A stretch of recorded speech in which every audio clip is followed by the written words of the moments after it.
Every time you soften an opinion or quietly monitor how your words land on someone's face, that is not personality. That is a psychological system your brain treats with the same urgency as physical pain. Approval seeking silently governs confidence, distorts decisions, and roughly 1 in 3 people live at its highest intensity without recognizing what is driving them. The origin of this mechanism is far older and more deeply wired than most realize. Long before social media, the need for approval shaped the course of human life. In ancestral groups, survival depended on acceptance. Exclusion meant isolation, and isolation could mean death. This is why the drive to belong isn't a personality quirk. It is a fundamental human motive, as universal as hunger or thirst. Psychologists Roy Baumeister and Mark Leary have shown that the need to belong meets every criterion for a basic drive. It is found in every culture, stirs powerful emotions, shapes thoughts and behaviors, and leaves lasting scars when denied. To navigate this, the mind developed a kind of internal gauge. Mark Leary called it the sociometer, a psychological system that constantly tracks signals of acceptance or rejection from others. When social cues suggest approval, the sociometer rises, and when they hint at exclusion, it drops, triggering emotional discomfort. This internal monitor is not a conscious calculation.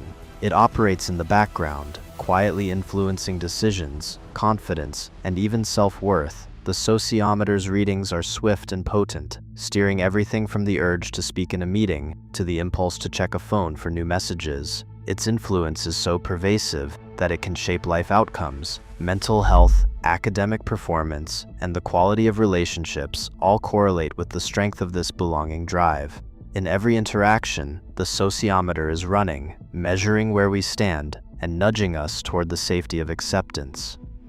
Approval and rejection are not just ideas, they are physical events in the brain. Functional MRI studies show that when a person receives praise or positive feedback, the ventral striatum, the same region that responds to food and monetary reward, lights up. This neural burst explains why a compliment or a nod of acceptance can feel so satisfying. But the circuitry is just as sensitive to rejection.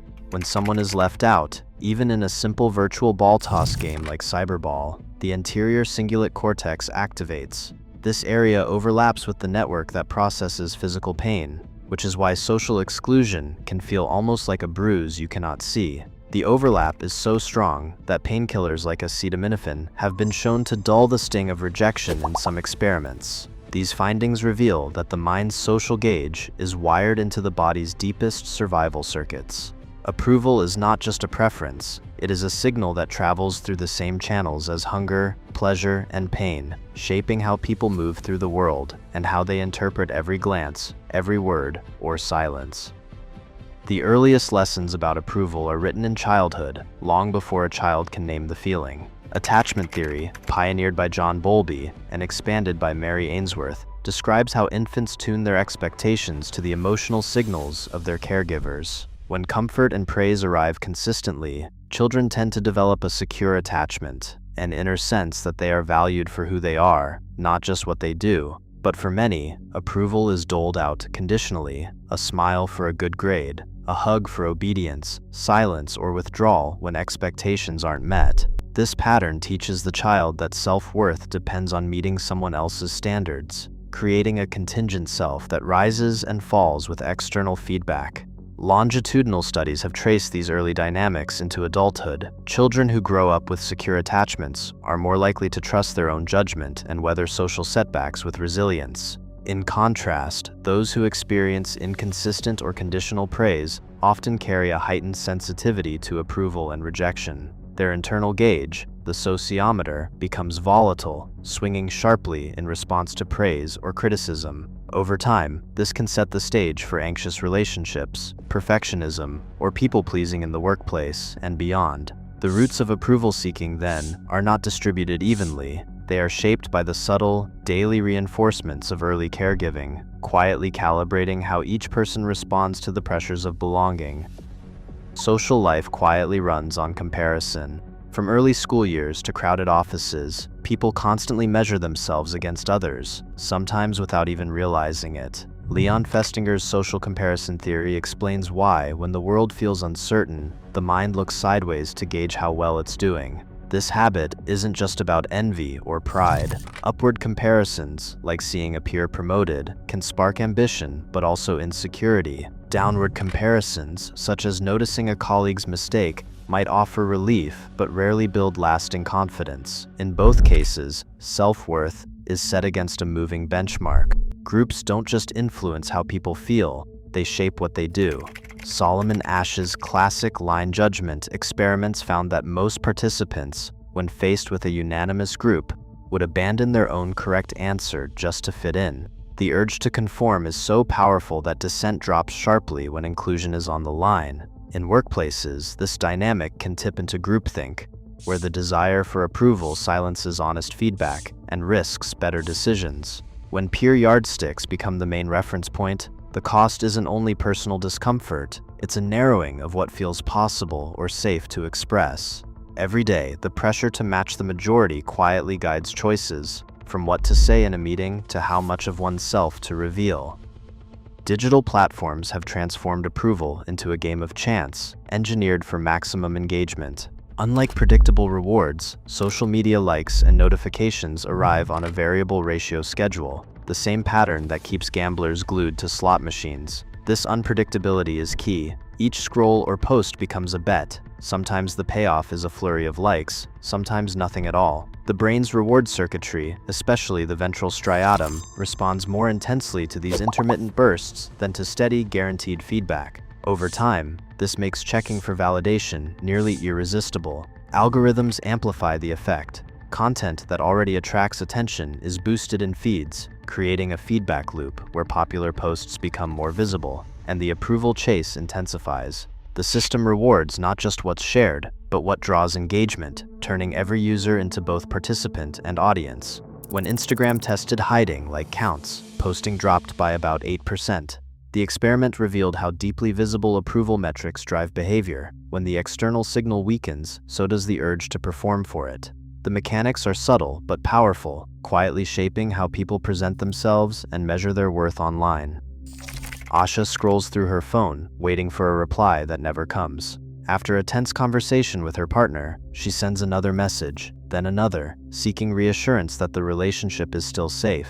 Each read receipt, each delay, stirs a quiet unease that lingers until a heart emoji finally appears. In another part of town, Liam replays last night's group chat in his mind. A friend's brief silence after his joke leaves him restless.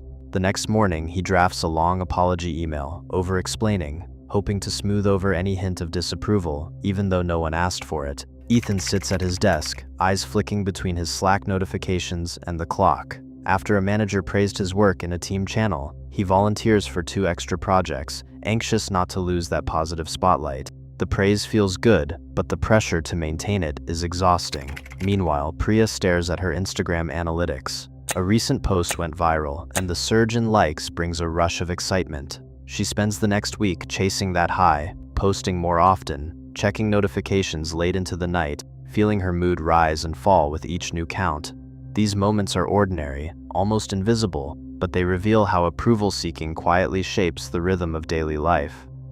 Approval-seeking does not fall neatly into good or bad. On one end, healthy connection is marked by mutual respect and the freedom to share thoughts without fear of losing acceptance. People in these relationships can say no, voice disagreement, and still feel secure in their value.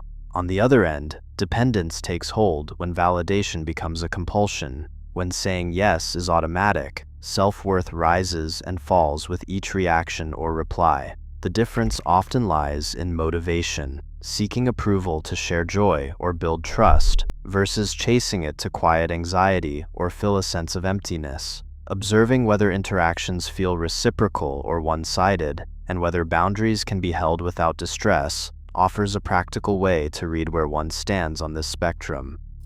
Roughly 3 in 10 adults score in the highest quartile for the need to belong, a figure that quietly shapes daily life in ways that often go unnoticed. For these individuals, approval-seeking isn't just a fleeting urge. It becomes a persistent undercurrent that influences choices, drains emotional reserves, and chips away at authenticity. Surveys link high need to belong scores with increased risk of burnout, chronic stress, and decision fatigue. The pressure to say yes, to avoid conflict, or to maintain a polished image can lead to a gradual erosion of genuine self-expression. Over time, the cost isn't just emotional exhaustion, but a narrowing of confidence and a subtle loss of personal freedom. The prevalence and impact of this hidden toll make it clear that the drive for approval is not a minor nuisance. It is a widespread force with real consequences for well-being and integrity. Cognitive behavioral experiments that target approval seeking show an average reduction of 0.35 standard deviations in social anxiety. Self-compassion training yields a 0.45 increase in self-kindness, while values clarification exercises cut approval-driven choices by nearly a third. Early app-based pilots report measurable, if modest, gains in autonomy. This is evidence that change is possible, even in a world designed to keep us seeking validation.